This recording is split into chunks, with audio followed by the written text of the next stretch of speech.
All right, guys, the recipe I have for y'all today may just be the best one I've made yet. We're going one of my best first date recipes and my version of Oyster's Rockefeller. And before we get started, I want to say thank you for all the subscribers that have been joining us recently. We're almost to 100, so if you enjoyed this video, please leave a like and subscribe. Let's get cooking. I know what a lot of y'all are already thinking. Where the heck do I find fresh oysters from? Well, that's simple. It's gonna be at Whole Foods, guys. I actually saw this on TikTok. On Fridays, they do 12 for 12 oysters if you're an Amazon Prime member. Now, I know I pay my $15 a month faithfully, okay? So I had to hop on this deal. If you don't feel comfortable opening them up or don't possess the tools to do so, they'll go ahead and shuck them for you. To get these oysters open, I truly recommend just going on Amazon, waiting the 2 days, and then getting an oyster shucking kit. Or you can use a butter knife or a steak knife if you're feeling a little bit more adventurous, but I'm not responsible for any lost fingers or anything like that, okay? Great. This is what I got off of Amazon, a nice anti-piercing glove, and then a shucking knife. All right, so with these oysters, there's gonna be one point that you wanna focus on, and that's gonna be the hinge, all right? So you see you have the opening of the oyster right here, and then on the back, you'll have the hinge. What you wanna do is point the tip of the knife onto the hinge, and then almost like a screwdriver or a wrench, wiggle it back and forth until it starts to open up. So you're just gonna go into here with the hinge and then twist. It's okay if it starts to chip away a little bit, that's natural. You just wanna keep on going. So now I have a good point of leverage here where the tip of my blade is actually underneath the shell a little bit. And so now you'll just wanna go up and down, loosen it up a little bit, and then you'll do a twisting motion, almost if you're like revving up a motorcycle. And there you go.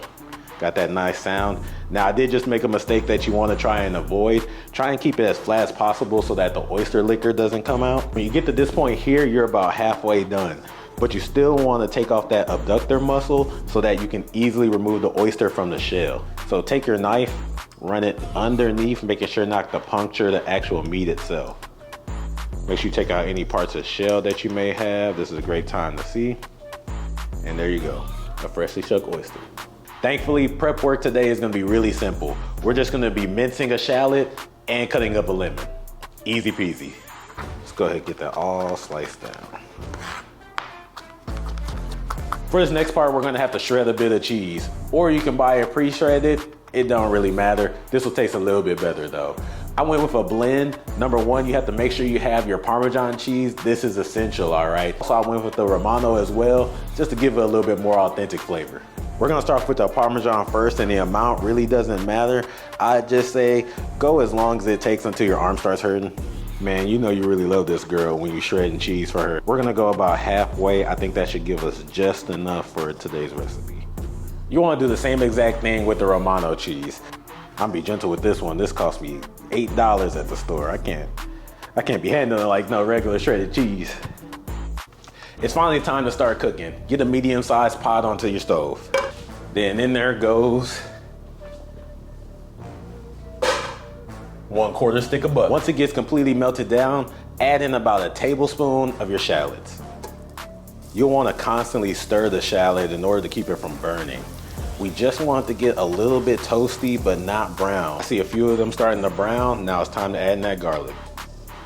Again, stir it up to keep it from burning. On a nice low heat right now is all we need.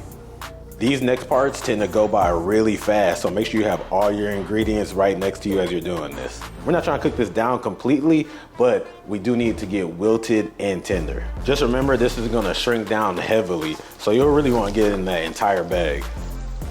In goes the juice of half a lemon.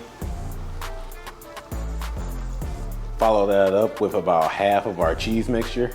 You want to make sure you save some for the end though, because we're not exactly done after this. All right, that should be good. Follow that up with about a couple tablespoons of breadcrumbs. Now to make everything come together, 1 cup of heavy whipping cream. While all that's thickening, add in your spices.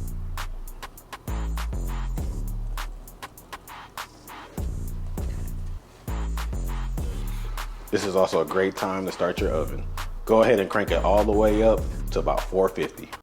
You'll want your mixture to reduce by about half, but before it gets there, add in a few cracks of black pepper and 1 dash of smoked paprika. Lastly, a few squirts of Worcestershire should do the trick. Once your sauce starts sticking to the spoon like this, you're ready to go. We're almost done here, guys. The next step is gonna be to grab a spoon and your spinach mixture and get a little bit on top of each one of the oysters. Make sure to mix it in to incorporate all those ingredients we put in there. And then it's just gonna go right on top. Try not to overfill them like I'm doing, or else you're gonna have a blowout just like that. The last thing you wanna do is throw in the rest of that Parmesan and Romano mixture on top of it. Set a timer for 8 minutes and you're good to go. And there you have it. Oysters Rockefeller, the date night way.